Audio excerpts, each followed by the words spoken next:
खान की जानिब से अर्तुगरुल गाज़ी की तारीफ़ असरिया बिल्चेक यानी हलीमा सुल्तान के लिए काबिल फ़ख्र।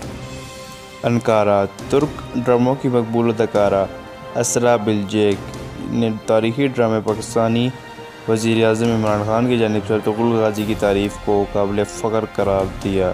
अपने एक हालिया इंटरव्यू में 27 साला तुर्क अदाकारा असरिया बिल्चेक ने कहा कि जब मैं पाकिस्तानी वज़ीर-ए-आज़म इमरान खान को अर्तुगरुल गाज़ी जैसे तारीख़ी ड्रामों की तारीफ़ करते और ये कहते सुनती हूँ कि इन्हें पाकिस्तान में भी ज़रूर नशर होना चाहिए तो इससे मुझे बहुत फ़ख्र महसूस होता है। असरा बिल्चेक ने कहा कि पाकिस्तानी वज़ीर-ए-आज़म की ज़ुबान से निकले ये अल्फाज मेरे लिए हैरानकुन और काबिल फ़ख्र हैं। अगर वबाई सूरत-ए-हाल ना होती तो अब मैं पाकिस्तान के कई दौरे कर चुकी होती। ख्याल रहे कि ये पहली मरतबा नहीं जब हलीमा सुल्तान के नाम से दुनिया भर में अपनी पहचान बनाने वाली अदाकारा ने पाकिस्तान आने की ख्वाहिश का ज़ाहिर किया है।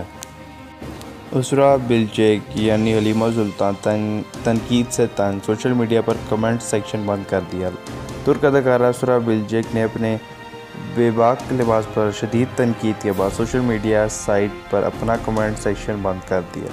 मीडिया रिपोर्ट के मुताबिक असरा बिल्चेक को ड्रामा सीरियल अर्तुगरुल गाज़ी में शानदार अदाकारी पर पाकिस्तानी मद्दाहों ने बहुत सराहा, ताहम इनके मगरबी लिबास में तस्वीर शेयर करने पर शदीद तनकीद भी कर डाली, जिस पर अदाकारा ने तंग आकर इंस्टाग्राम पर अपना कमेंट सेक्शन बंद कर दिया है ताकि कोई भी मनफी तबसरे ना कर सके। अदाकारा ने अपने आखिरी पोस्ट में लिखा था कि बेजा तनकीद का निशाना ना बनाया जाए, कई मरतबा रोल के मुताबिक लिबास का इस्तेमाल करना नागुज़ेर हो जाता है।